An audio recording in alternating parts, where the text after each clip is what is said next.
I used to do lots of things.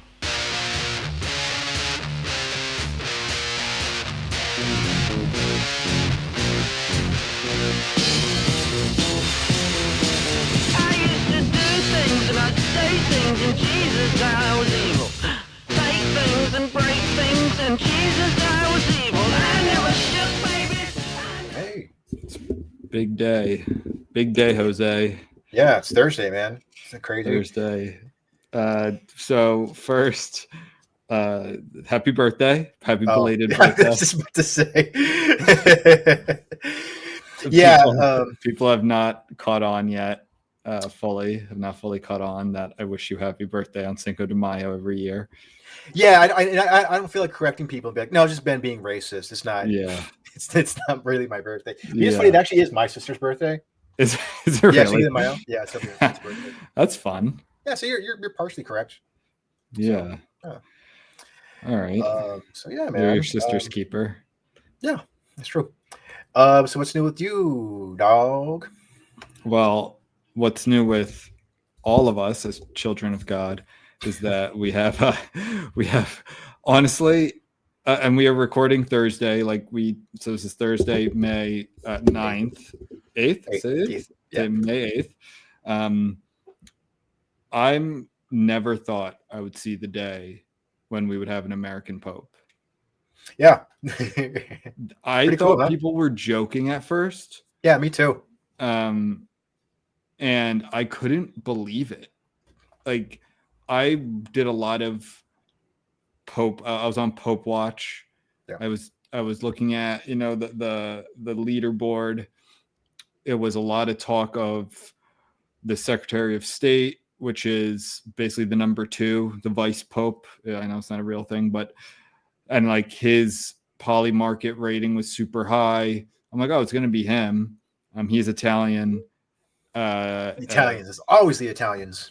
Well, when it comes to popes, actually, that's almost true. They have by far the most. I think 216 or 17 popes have been Italian, and the second most is French. I think it's like 15 or 16. So like there have been 200 more popes than the second most popes. But anyway, wow. So they just need to start adopting some DEI, right? Some more representation. Yeah. In the papacy. Well, that's funny you say that because actually, like anything, the representation, has become a buzzword. But when it comes to like representing, like I think Congress, they should represent, they are representatives, they should represent their constituents. Yep. Obviously, you can't represent all of them. People are varied, but yeah. like, there's a reason that the most liberal Congress members come from liberal districts and conservative come from conservative districts. And when they stray from that, they usually get voted out. So like the Pope, so I say all that to bring it back to the Pope, was the church has exploded in places like Africa and Asia. So there was a lot of talk about going to one of a Filipino cardinal was a front runner, and an Guinean Pope Sarah, which is funny because he's very conservative, and people, and don't get me wrong, there's definitely racism on Twitter, but it's like a lot of the right wing quote unquote racist Twitter I see really want the black guy to be Pope. Like he had a lot of conservative support because he's very conservative. Yeah. There's a Hungarian. There was I think a French guy. So I didn't even, and if someone told me like, Ben, there's going to be an American who's going to be Pope, I'd be like, oh, okay, Cardinal Dolan. Like he's probably the only person. Like I didn't even know who Prevost was. Cardinal Dolan's the cardinal from New York, so that's like you would assume he's kind of he's always on talking about Pope stuff and Catholic stuff. He's kind of like the American face of the Catholic Church, and It wasn't even him. So I just think it's really crazy. Never thought I'd see the day. We'll see Pope Leo the 14th. And what's funny is I literally finished it 2 days ago, the new Pope, which is the sequel to the young Pope, which is ironic because Judd Law is a British actor who plays an American Pope from New York, the cardinal from New York, and then John Malkovich, who's an American actor, plays a British Pope. Mm. Also, the American Pope sounds like a Netflix series. That feels like the third installment in Yeah, in but he's gay and Latinx. Oh, Yeah, right. it's Yeah, the Netflix version. I love the young Pope, by the way. That was my reckless wreck, right. right? Yeah. The new Pope's also very good. John Malkovich is such an incredible actor. I mean, so good. Yeah. I didn't love the ending. I won't spoil anything. It was fun. Like, it was a great show overall, though. Great 2 seasons of television watching. So anyway, I just wanted to say that. Don't know what this is gonna be like. Like everything, people are digging through Twitter, and I'm sure that I don't think the 68-year-old is even like paying attention to his like. I don't know. I have no idea. But we'll see. We'll see what happens. Yeah. It's very, very exciting, super interesting. Kind of funny how there's this whole talk of resurgence with the Catholic Church in places like the U.S. with young people. I mean, with the U.S. and in the U.K. So we'll see. But I just want to put that on the record. Very exciting. And American, and the memes are incredible. Like, I know the one I sent you today. Yeah. One person tweeted out, "Yo, we got a Pope that's been to Walmart now." And somebody responded, "Yo, I'm currently in Walmart. That's crazy." And he responded with, "You're going to be the next Pope. Stay prayed up." Yeah. What's funny is I actually have a tweet or something saved from that account from like years ago. It's very funny where it's like he's like someone it's probably just a reply guy. Someone's like, "Has anyone ever met a turtle named a real person?" A person in real life named Sheldon, and then in that account responds, my turtle in 5th grade was named Sheldon, and the person's like, "That's a turtle," and he goes, when God sings with his creatures, will a turtle not be part of the choir?" Yeah, I've seen that. Yeah, like that's that same account. Well, speaking of Italians, this is just I'll be very, very quick with this, but this is a fascinating thing that happened recently. Mm-hmm. So there are a lot of guitar oriented YouTube channels that I follow. Okay. And there's but I just follow the YouTube ones. I don't follow like any guitarists on Instagram or I don't even have a TikTok. But there's this one guitarist who's blown up over the last couple of years named Giacomo Turra, who's Italian. He's a young guy. And when you watch his videos, you go, "Oh, like he's a really good guitarist." I mean, I've definitely seen better guitarists, but he does play like in a really clean, like sort of funky jazz style, where it is very technical, but at the same time, it's very accessible. Like anybody who maybe doesn't know much about jazz or funk can get into it and still appreciate the musicianship. And I listened to him a few times. Like, oh, he's pretty good. Yeah, he's a solid guitarist, and not really my cup of tea. But if he inspires young people to pick up guitar, all the better. Sure. Well, turns out that he has been miming all of these videos, and so he's a handsome young guy, and he's got very great production values. And sometimes it's him on a beach jamming with a pretty girl. So it's very Instagram, TikTok oriented. Yeah. Right? So it's been discovered that he's been miming, which in and of itself isn't a terrible thing, because if you watch American Bandstand or Soul Train or even Saturday Night Live, like we've been doing this for decades. Like musicians performing live have been, even like halftime shows at Super Bowls, like most of the time they're lip syncing to some degree. Yeah. But it's like, okay, fine, it's mostly a visual medium. If he can play that well live, then it doesn't really matter, right? Yeah. But somebody showed some videos of him performing live, and he does not play that well. Oh, really? Yeah. So not only has he been miming, he can't play that well live. And on top of that, a lot of the stuff that he's been putting out has just been covers of other lesser known guitarists, and he's been passing it off as his own. He has not been crediting the original account. So like other accounts who have like, a few hundred followers, this new kid, he's got hundreds of thousands of followers. Wouldn't you think if you can mime guitar like well enough where people think you're playing, why can't you just play guitar? Yeah. That's like singing. I get like I do remember, I don't know if this is how true this is, but I remember a long time ago, like when I was a kid, something came out where it was like this, like someone was doing that, like this girl, really pretty girl was singing, but she was lip syncing, and the real singer was like an overweight person, so she wouldn't be a pop star, right? And I don't even know if that's true, but I just remember that from childhood for some reason. But it's like singing, I get, because like faking, like I can pretend to sing and do like, that's what karaoke is, and like it can be covered, and that's different. But like if you're gonna like guitar, like no one's looking at my vocal cords when I'm singing. So it's Right. like when you're doing the guitar, when you think that you can do it pretty well, if I mean, he's a decent guitarist. He's probably about as good as me. So it's like, okay, he's intermediate, but he's not. But the videos that he's been showing portray him as being advanced. So But here's the thing, though. But some people have actually noticed. Like, they zoom in on some things. Like, you actually can't technically do that. Like, so there actually are some physical mistakes that he made that people are starting to notice. Right. So that's what I was gonna say. He got caught. It's like when a birder. A bird watcher calls in because they pump fake birding sound somewhere, and they call and they're like, "You just did a yellow-rumped warbler. Like that's not in this area." So it's like because they know. I don't know. Yellow-rumped warbler is a songbird, but like so real enthusiasts and aficionados notice that he wasn't actually playing. Yeah, and because he's mostly on Instagram and TikTok, it's like it's mostly teenagers. It's so for the aesthetic. Yeah.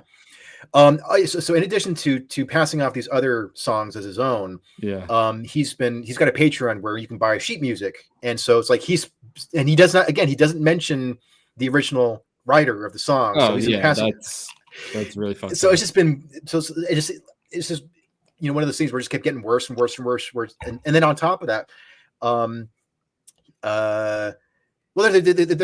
there's some other like little controversy stuff, but anyway, it's funny because all these channels I follow, and like it just kind of made me appreciate where it's like it seems like the online like YouTube guitar community has been pretty wholesome and supportive of each other, and so now that somebody's coming along and has been like fucking up and doing all this crazy shit, and now everyone's just going like this is not cool at all, and so it's like oh wow, like I didn't realize how good the guitar community actually was.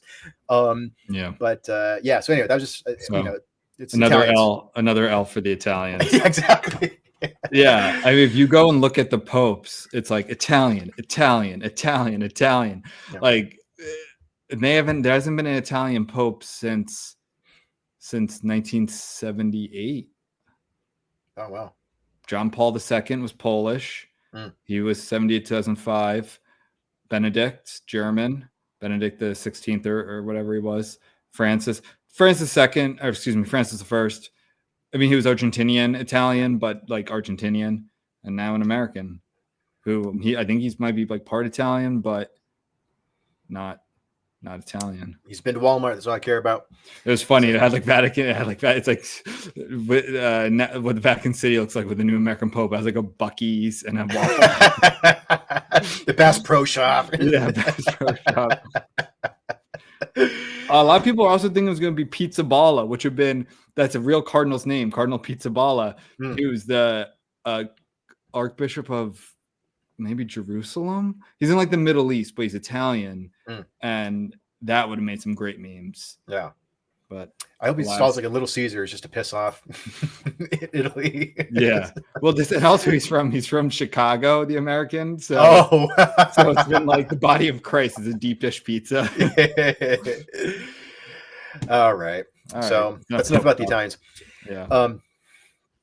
So our two topics. Do you want me to introduce? Yeah. This? So I wanted to talk because we've touched on this topic before. This concept of BDS. So it stands for boycott, divestment, and sanction in the free speech context. And I think since the very beginning of this show, I've firmly stood on the side of you should be able to boycott whatever you want. Right. Like no one should, like a lot of people forget that free speech also includes compelled speech. So like you can't be compelled to do something. Famous Supreme Court case was the Pledge of Allegiance, for instance. Like you can't be forced to say the Pledge of Allegiance in school if you don't want to.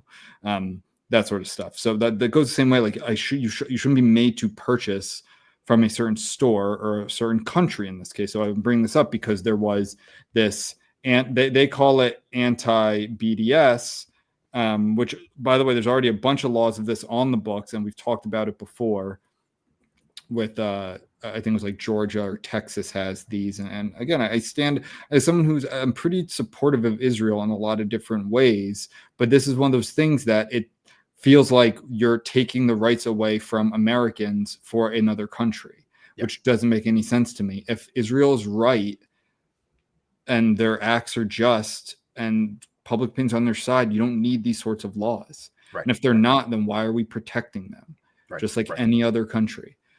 So maybe this is simplification of it. And this bill was so to be quick, the bill is not even going to have a vote. I believe it's either been postponed or pulled. Right. Yeah. So whatever it is, this because of honestly the right are the ones who, because the left could, every single Democrat could not vote for it and it would still pass the House. And I guess the Senate, that's different. This was a House bill. And this was actually surprising because this was bipartisan in its sponsorship. It was Mike Lawler, who's a Republican in New York, kind of like the Hudson Valley area, Westchester County-ish area, which is like a purple. He actually unseated a longtime Democrat there, I believe. And someone who's on a leadership position, and that was during the 2022 kind of mini red wave, but big red wave in places like New York and New Jersey, New York and California and that sort of thing.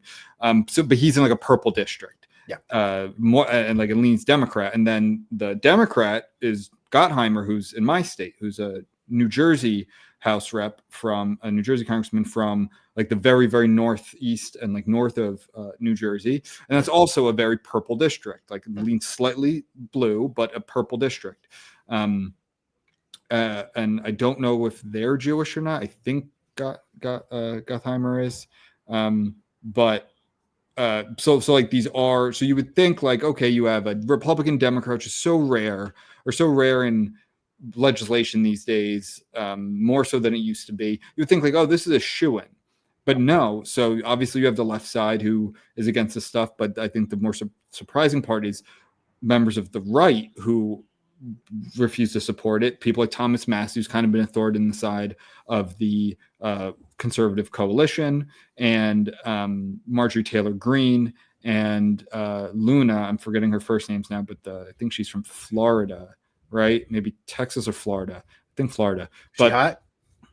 I think so. I think she's the one who has like those like bikini pics and stuff. Oh, nice. I might just be confusing Latina congresswomen, but but she's all, and you know, she says like, I'm very much against anti-Semitism, pro-Israel, but I'm against this, which is good because that shows people standing up for their values. Yes. I think it's important, and no, like there shouldn't be laws, and these had like strict, really punitive measures about if you broke these laws, and I'll read kind of the.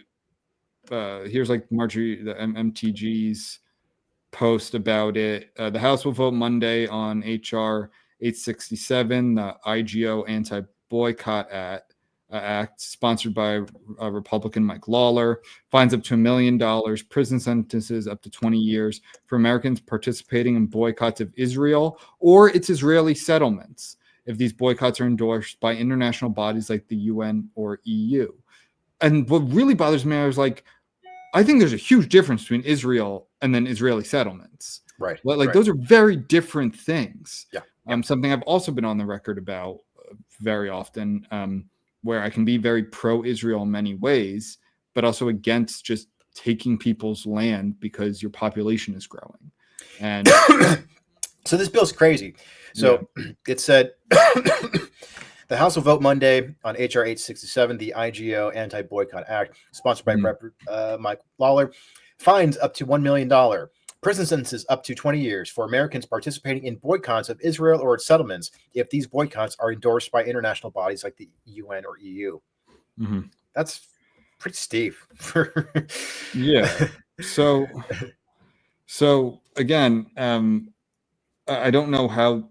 Like what this would like the things that this is so to me antithetical to us, to Americans, that I don't know how this would be enforced. But like if a company or a corporation or whatever sort of institution doesn't want to buy from a country, like that they're criminal penalties. Yeah, if you don't do that. Right. And this is so surprising to me because it's to, I think, the larger to like the liberal kind of mainstream surprise of how well actually conservatives have used tactics like boycotting, and how so many companies, and like, so now, and this is so typical politics, that once someone gets in power, they get corrupted by this crap.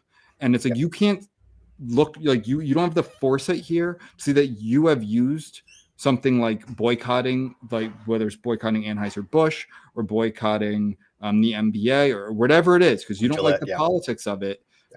That's worked out actually really well to you, and so well that a lot of these companies and institutions that believed that they became so liberal socially, or at least what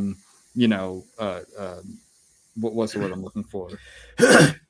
But like they would act in this way, whether it was legitimate or not, whether it was genuine or not. They would say, all these liberal positions, because they felt like their customer base was locked in. They're on the right side of these issues, or whatever it is, and that they're not going to suffer any consequences. Right. So why not go after this new market of like the younger liberal, population, which obviously did not work out very well for them. Right. So I find it really disturbing that so many Republicans would be for this, and Democrats. Again, it's bipartisan. I really think it's the fringes on either side, but there was enough on the right, and the Republicans have such a small majority in the House that this got nixed.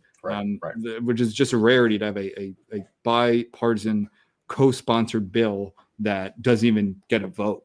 And it does, I think, kind of tie into some of the overreaches that we've talked about as well of the Trump administration, and how it's been encroaching on free speech, which is frustrating, because it just seemed like, up until a few months ago, it seemed like the right overall was doing a better job of preserving free speech. Or at least those who were kind of associated with getting Trump back in office again. It's but this is something like, luckily you and I, Ben, we are independent, and we have no problems calling out the tyranny of whoever's in charge, whether we voted for them or not, because we are nuanced. Yeah, I agree. I didn't check my congressman's, what his view on this was.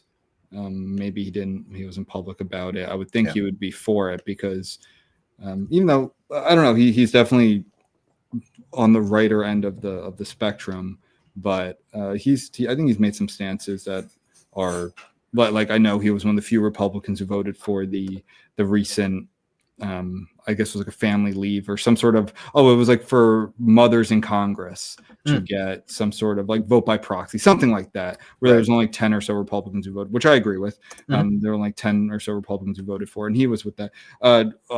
Side note, I like to see he is very much for bringing, I think, more nuclear to New Jersey, which might be happening. Which I know we have been very, very for more nuclear energy, which would be cool.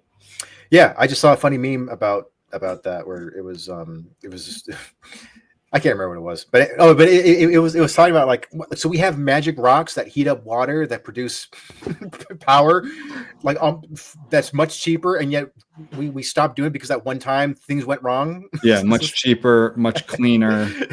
I mean, it's not perfect, but not.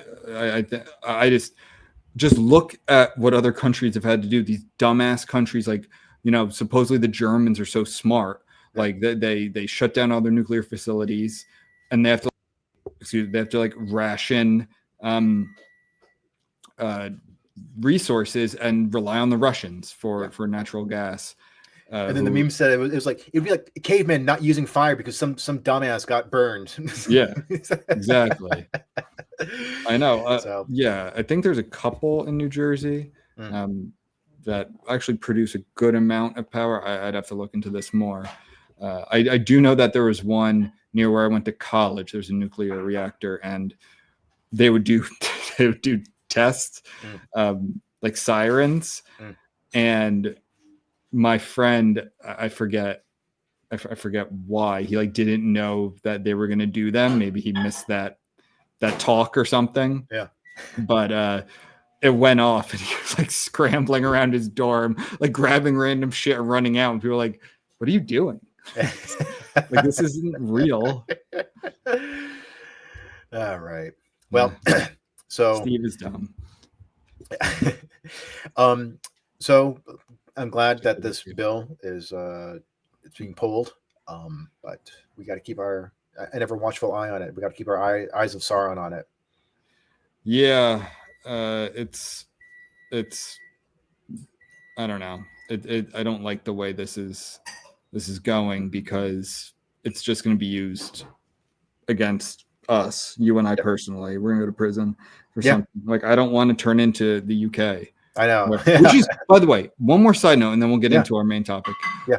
I have joked about, but like not real joking, talking about like getting, but like these aren't free countries, by the way. Like, the UK is not a free country. You can go to jail for a tweet or something like that.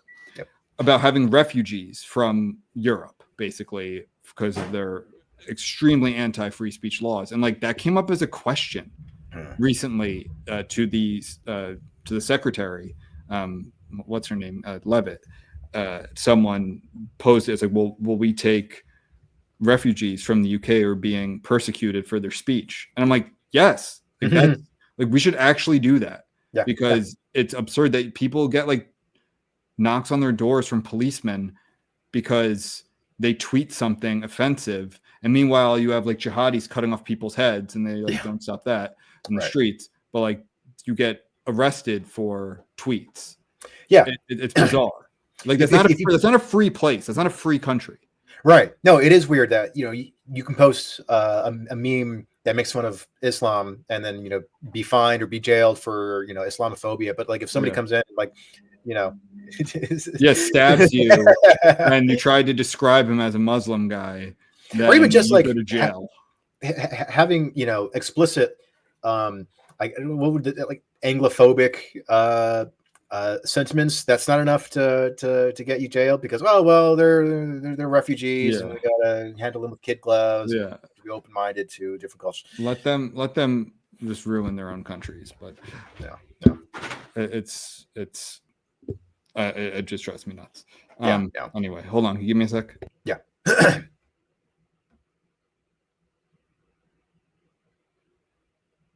Ben is farting right now. He's just really just letting it rip. Just a big old stinking Italian fart. Sorry, my cat, of course, decides to start chewing on plastic. Like, right? Oh, he's a menace, this little guy. Yeah. Anyway, all right. Should we get into? Yeah, this is shed selection. Shed selection. I don't know what number. Do you know what number we're on? No, I do not. All right. Well, we'll figure that out. Probably around like 5 or 6. Yeah. We haven't done one in a while, so to explain what this is. So this is Ben and I talking about a movie that we both really like. But the thing is, it has to be a movie that's, you know, a little more obscure.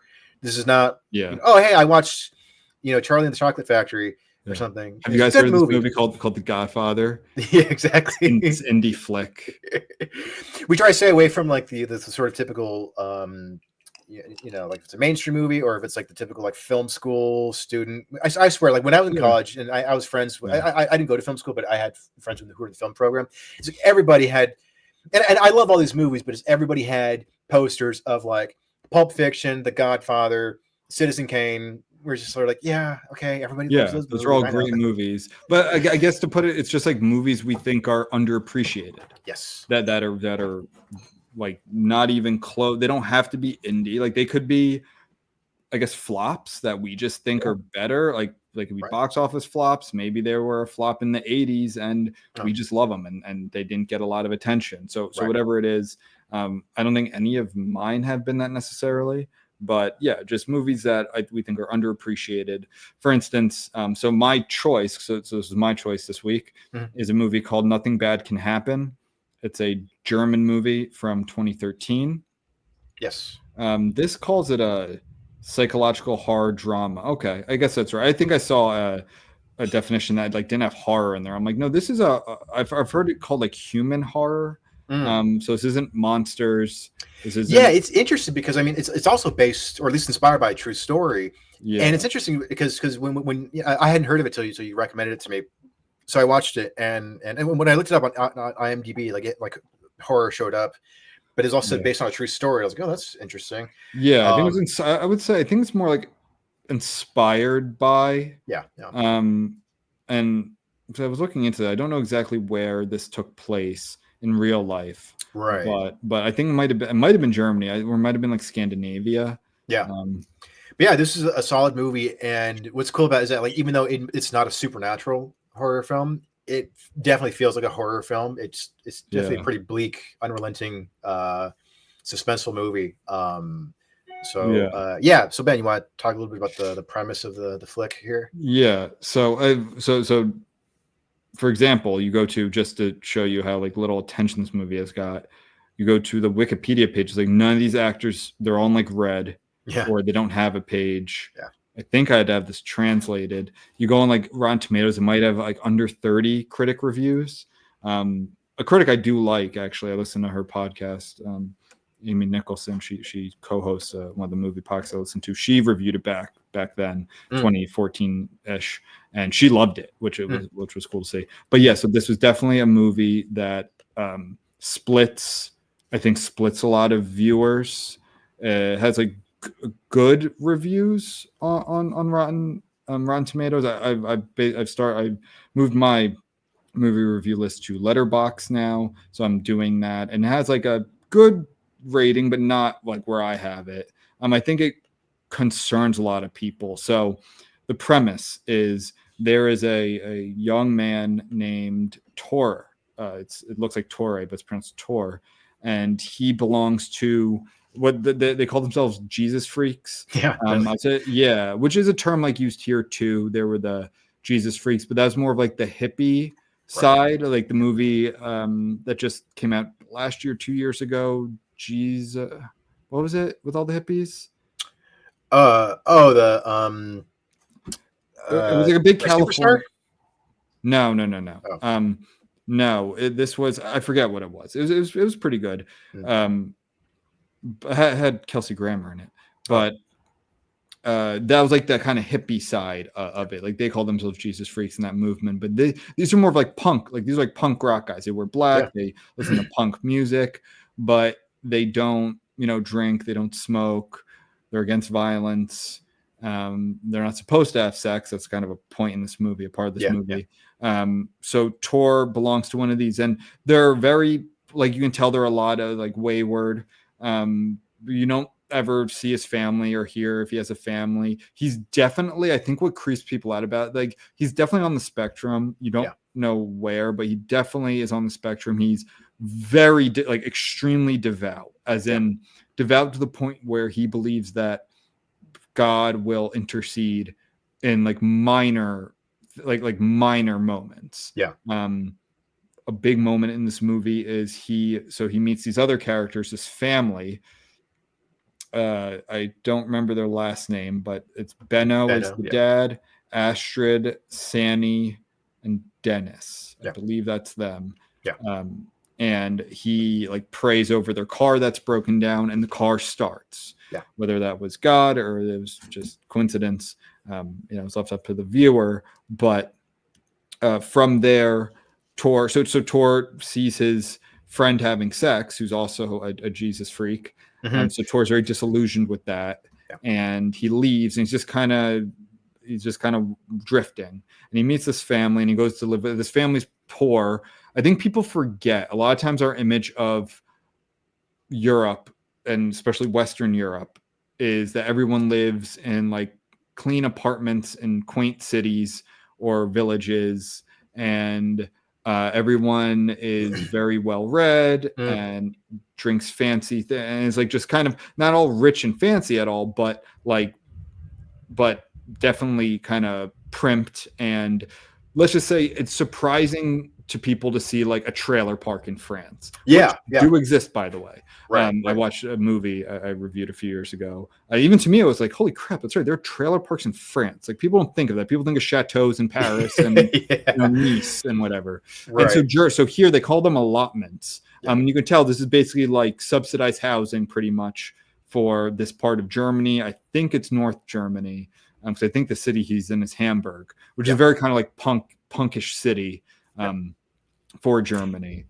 Yeah, that was interesting to me, and he even makes the Benno character even makes a line at the beginning of the movie where he says something like, "Yeah, I mean, we're just here for the summer because the weather's nice,or something like that." And it's like, yeah, it was just like a shack, in like this overgrown yard. Exactly. It's like it's definitely not like terrible. Right. It's not like slums that we have here. Right. But it's not this fancy, estate or even like nice apartments or nice single family homes. It's so you watched the movie recently. I watched it 2-3 years ago, and I refreshed myself obviously on reviews and YouTube clips and things like that. But I don't think it's a trailer, but it's like a small home. It's a small home, yeah. And it's not, like you said, it's not terrible, but it's just very blue collar. Very blue collar. I mean, Benno doesn't work. They're living off assistance. So they're like I'd say they're like a lower middle class to poor family. And they let Tor live there, kind of in like a tent or something out back, as long as he kind of helps out. They have a little garden, and as long as he helps out. And Tor's faith, his religion, starts to bother Benno. Do you want to do spoilers for this? I think we kind of have to. Yeah, I think we can. We probably don't have to like talk about the ending, but we can at least talk about some like the escalation of it, though. Sure. So if you really, because look, this is my shed selection. I love this movie. Like, I really love this movie. I said this is one of the best quote unquote Christian movies I think that's out there. And I don't know. I actually didn't ask you if you liked it at all, or you might have hated it. No, I thought it was great. I really enjoyed this. Cool. One. Yeah, it was surprising. And I always have to like tip my hat to a movie that's not like straight up horror, but makes me feel like I'm watching a horror movie, where it's just like that sense of like dread and tension. Just amps up so incredibly well. I remember the tension here because I reread my review, and I'm like, Tor is like a Labrador. He's like this sweet, pure goodness guy, like not a bad bone in his body. He, like, the daughter starts to develop a fondness for him, and he doesn't act on it. He doesn't drink, like, and he's somewhat annoying in his faith, where I think he says something like, I drink the Holy Spirit or something like that when he gets offered a beer. It's like, and it just starts to grate on Benno mostly. But then what's really sad about this movie is, what happens with Benno is foreseeable. What happens with other characters is not. And I think that's what really, but like some of the reviewers I saw, like horror movie reviewers, were like, I wouldn't watch this movie again. They're like, and this isn't a body horror movie. Right. You don't see anything gross, but like torture porn sort of thing. Yeah, it's not like a Hostel or Saw or anything like that. That doesn't mean that what happens to him isn't horrific. Right. And like you said, the tension between, like, it's like a boiling a frog in a pot, right? That's the metaphor used a lot. Like slowly, but Tor, he literally, he lives the literal turn the other cheek. Which is said during like a sort of concert / sermon at the beginning of the movie. So like that kind of. So I don't even remember that. It's like, I couldn't have done that. Like, I'm a Christian. I couldn't have done that. It's like these guys who, they're going to get their heads cut off from ISIS unless they convert, and like they don't. It's like that kind of thing. Like that sort of devotion, which is just otherworldly to me, to think that, not only you're going to die like this, not like a snap of the finger, but like getting your head cut off. And that's not what happens here, by the way. But but yeah, I love this movie because it's extremely tense. I think it's a very human movie where you have someone like kind of irritating someone else, but they don't know it. Like, there's never a wink and a nod from Tor. There's never like he's never trying to, well, correct me if I'm wrong, because I don't remember exactly. Like, he's not trying to convert them. Like, he's open to it. He wants to, like, say, I think he personally says like grace before he eats. I don't think he he's not officious with his religion. He's not putting it on them. Right. But he definitely practices it around them. Of course. Yeah. He also doesn't hide it at all. Right. But this isn't like trying to convert this family and the family's just resisting and he's not letting up. It's not that. Right. It's just personal to him and he suffers because of it. And I mean, if I say much more, I don't think there's that much more to it. It's just there is another part to it that would definitely spoil some of it, but there's some like darker parts that don't include Tort also, that include the daughter. To be honest, I kind of wish that wasn't in here. Yeah. I think that's way too common and you didn't need it in this movie. Yeah. Yeah. Should I say it? Like, it's probably fine. I mean, yeah, again, we warned about spoilers. Like the dad is molesting the daughter. It's like, and the daughter's how old do you think? Like 15? Yeah. 14? Around that age? Yeah. But I don't, I'm obviously not, justifying this. I think he's not the biological father.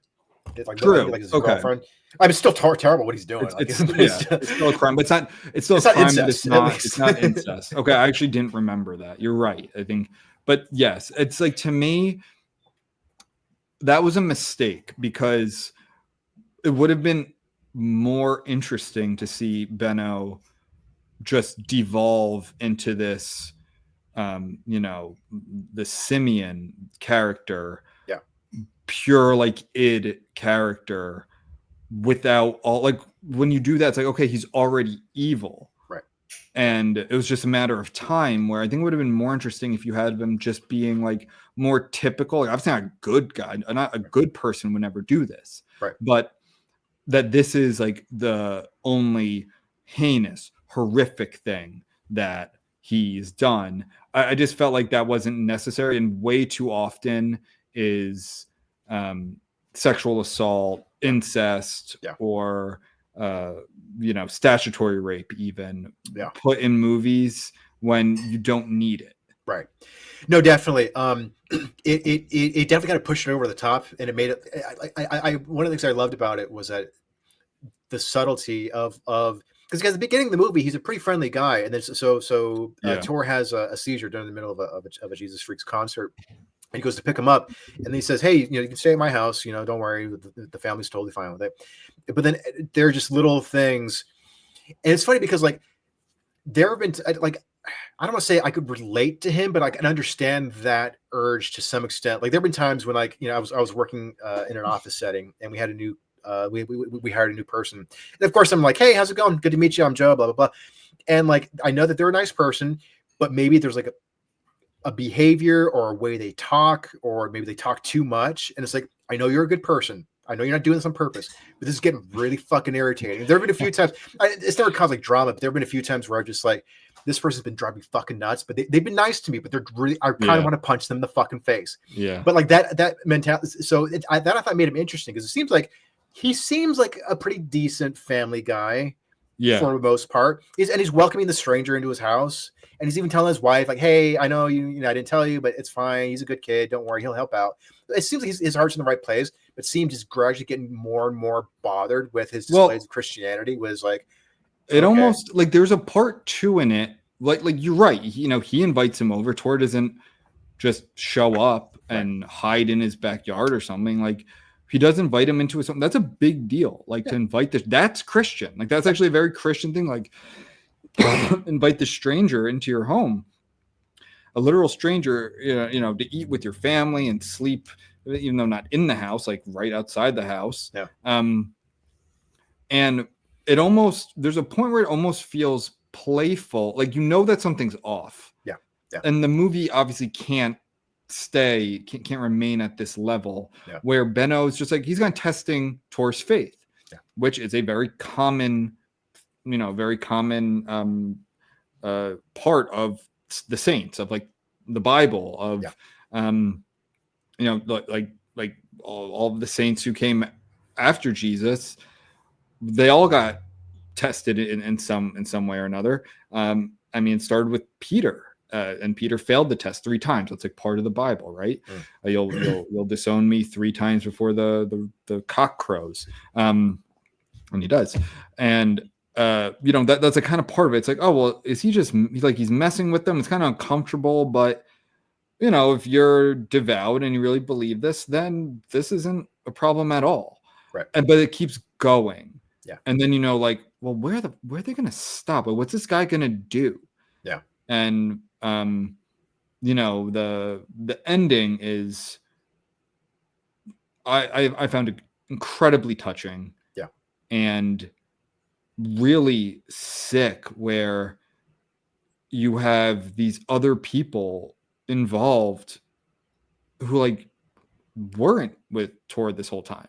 Yeah. They're, to me, I don't want to say who's worse or better because they're all sick. Yeah. But tourism been bothering them. Yeah. This whole, am I right about this? Like people involved at the end, and you see this side of Tor where it's like, okay, I'm going to spoil the ending. So if you really don't want to know the ending here. Okay. So they torture him. Yep. Not like in a dungeon and train him down, but they torture him. I believe the insinuation is they cut off they castrate him. Yep. They castrate him. Yep. And they bring him, and this is really the women who are doing this. Mm-hmm. And they're just kind of messing with them and stepping on him. And then, if I remember correctly, they take him to some part in the countryside and they dump him. And Benno is breaking and is like, where's your God now? Mm-hmm. And Tor looks at him, and this is the first time you see the side of Tor where it's like a calm comes over him, a resolve, and he goes in German, he's like, here, and in my heart, that's what he's like that's where God is. And that's why you couldn't, you could have done any of this to me and I wouldn't have broken, because this is where God, which is kind of not what you think. This whole time you think Tor believes God will intercede and stop this, because that's what if he can jumpstart a car, he can stop this torture of one of his followers. Yeah. And it's no, maybe he's smarter than you think, and he's more I don't know, smarter is probably not the right word, but I don't know about you, but that part where it's oh, you see this on him, it's he knew what was going on this whole time, right? And he wasn't going to break because God's in his heart, right? And I found that incredibly touching. Not what I was expecting. I was saying fight back, stop this. In fact, you're better being in the world where you can help other people and leave these monsters, instead of letting them torture you. And so Jordan Peterson has talked about the significance of turning the other cheek, and I didn't know this because there's a misconception where it means don't resort to the evil that the people that's being done to you, sort of thing, right? If someone's being a bully to you, don't be a bully back to them, right? And he goes, but that's a misconception. What it is actually, and he went deeper into the historical significance of it, which I don't totally remember, but basically what it really means is actually a demonstration of strength, which is, I'm torturing you, or you're torturing me, but I'm not letting it break me down. I'm not going to beg for mercy. I'm not going to, fight back. So it's actually more of a demonstration of resilience, rather than just being meek and being weak and you don't fight back because violence is bad. Yeah. So there's actually a deeper significance. So I wonder if the film was kind of exploring in that more. It's actually, he's showing more strength by holding back rather than lashing out. And like you said, he's totally justified. This guy's, he's being subjected to some horrible stuff. He's being lose sleep by fighting back. I mean, he dies. He's dead, and he would be completely just in defending himself and leaving, and he doesn't do that. And I don't know. I found it. He won because Benno kind of breaks at the end, and he's again, you saw so much more recently than I did, but he's what's the matter with you? Why aren't you fighting back? Why aren't you stopping this? He does survive at the very, very, very, very end. He survives? Yeah. How so? So like he gets buried alive, and then he's just like left there. But then like he actually wanders back onto the road, and the police officer, I think, encounters him or something. What? Or just a car. Just a car shows up at the end. How do I not remember that? Was that a post-credit scene? I don't think so. It might. I'm like, sometimes foreign movies get re-edited, so I don't know. Maybe I saw a more complete version, or maybe I saw. I really don't remember that. No, at all. No, he survives at the end. He survives. Okay, yeah. that's very interesting. Yeah, just barely. I mean, but yeah. Yeah, I really thought he's like they show him dead, like eyes open, dead in not like a river, but in like a puddle, like he's like half submerged in water. Yeah. Huh. Yeah. He stumbles back. So I wonder if they're kind of exploring like the resurrection theme. Interesting. Yeah, I have no idea. Well, either way, yeah, maybe I do have to rewatch this. But and what's interesting about this movie too is like this was made, like this wasn't like a quote unquote Christian production. Like this wasn't like, this was just an indie director from Germany, Katrine Geb, I don't know how to pronounce it. Like I don't think she's like I don't know, maybe she's a Christian or not, but like this wasn't a you know what I mean by like a Christian movie. She was just fascinated by the story that she found about a similar situation, either in Germany or might have been Denmark or just something like that. It's kind of surprising to me how little. So let's get back. Then let's get into like that's the plot of it. It's a pretty simple plot. Yeah. But really a very touching, one of the most touching movies I've felt in a while. This movie, and you know what movie reminds me of this? Same concept is oh God, the movie. It's actually one of the first conversations we ever had. I told you about it. The Hunt. Oh, and it's got that guy, Mads Mikkelsen. Yeah, Danish movie. Also unbelievably touching, somewhat religious movie where he's accused of being a pedophile. It's all a misunderstanding, and just like one of those movies that, you know, I watch hundreds of movies. Every year I watch about 150 movies or more, and like very few give you that feeling, but it's extremely redemptive and like just a certain type of emotion that makes watching the shitty movies worth it. Like The Hunt again, and The Hunt was not some popular, like it's a Danish movie. Yeah, Mads Mikkelsen is he's famous now. He's a Bond villain. He was in Another Round. Also, Hannibal, right? Danish movie that was really popular a few years ago. Doctor Strange. He was in a Doctor Strange. Oh, is he? See, I don't even know. Villain, I thought that was Cumberbatch. Yeah. Well, he plays the villain in the first Doctor Strange movie. Oh, okay. He is very much, which is weird because in like he is great as a villain. Yeah, I think that's how he's made his he's kind of made his name with a broader audience. Yeah. But in this movie, he's the opposite of a villain. He's perceived as a villain and is a complete victim. And you know that. Like this is one of those things where it's not like, did he or did he not do this? It's like, no, as the viewer, you know that what he's accused of is complete bullshit, but he loses everything. His job, his friends, his status, and he gets the shit kicked out of him. I'm surprised actually that hasn't been one of my shed selections. That's one of my favorite movies, period. Yeah. But so anyway, watch that too. Watch The Hunt, not the American one that was like political. That was a really shitty movie about like hunting Trump supporters. Oh, that movie sucked. But this movie was a Danish movie. I think it's like 2012-ish, if I remember correctly. Unbelievable. But yeah, so nothing bad can happen. I loved it.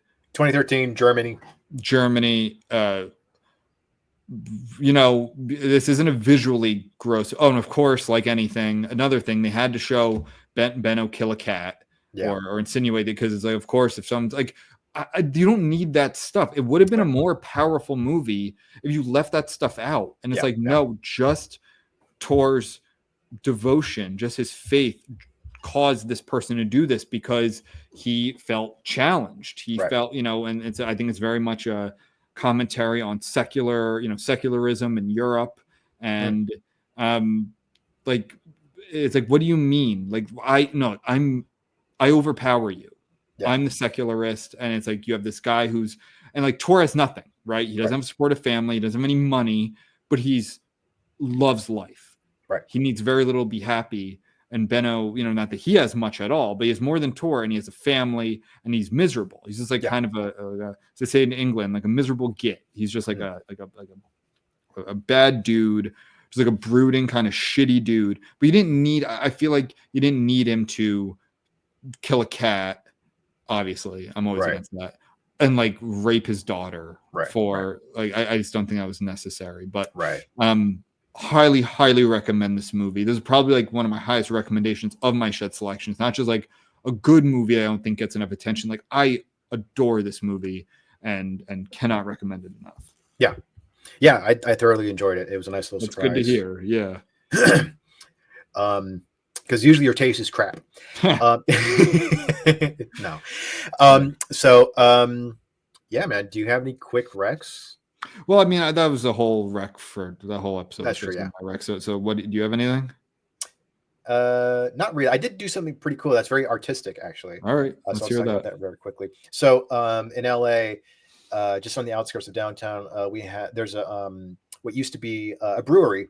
It's just a complex of old buildings and stuff. And so now it is artist lofts. So just a bunch of artists live and work there. So that's twice a year, they do the brewery art walk. And then all the artists, they open up their studios. And actually I have a friend who lives and works there. I love stuff like that. It's super cool. You'd absolutely love it. And I was there all day, and they have food trucks and they have beer and everything. But it's just it's funny because every building is a little bit different. So some are a little bit like more just like, it's just like almost like garages where it's just like a big loft, and and then the others are like more, a bunch of smaller rooms. Some of them so it's each one just has a different vibe, and you just kind of get lost and just wander around, and then you see there's just tons of amazing art. It's awesome. So they do it once in spring and once in fall. But it's super cool. Like this one dude, he converted his loft into like this dystopian cyberpunk spaceship, and so it's like all the walls are like metal paneled. His upstairs area. You remember? You've seen the first Men in Black, right? Of course. So remember, like at the Men in Black headquarters, they have like this door that opens up, and then it's like on it. It was when he was Tommy Jones. You kind of cut out there.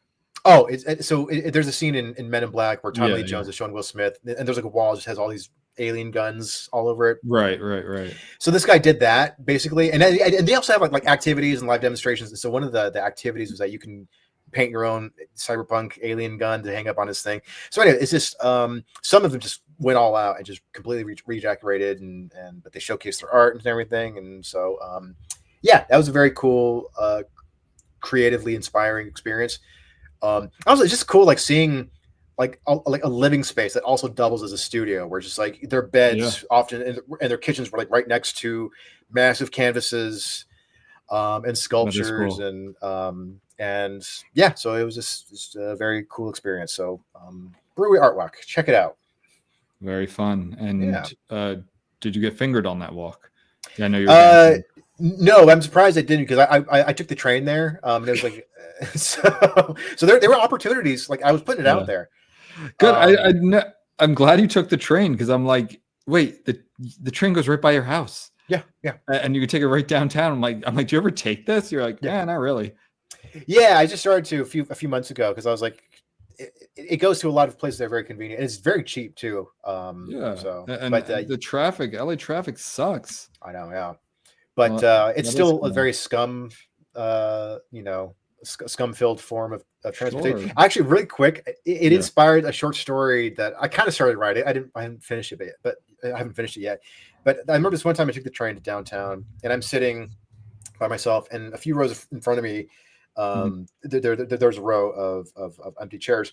And so this one guy, he gets on the train, and he's looking for an empty chair, and he sees the empty chairs, and then he goes, ugh, and he keeps walking, and I was like, whatever, right? And then like a father and like his 2-year-old daughter. He's carrying her, and then he goes, "Oh, well, okay, hold on, I'm not there, honey, not there, honey." Yeah. And so I was like, "Oh, like what is that thing that like what's?" Because I didn't even bother to see. Yeah. I completely forgot about it, but I was just taking down notes. I was like, "What's there that's creeping everybody out?" So that's you do get some cool experiences on the train. Well, you didn't look at what it was? No, I prefer the mystery. It's probably just puke or just something. I mean, well, like if it was like puke or shit, you would have smelled it, right? Yeah. Maybe it was like a dead rat or something. Could have been.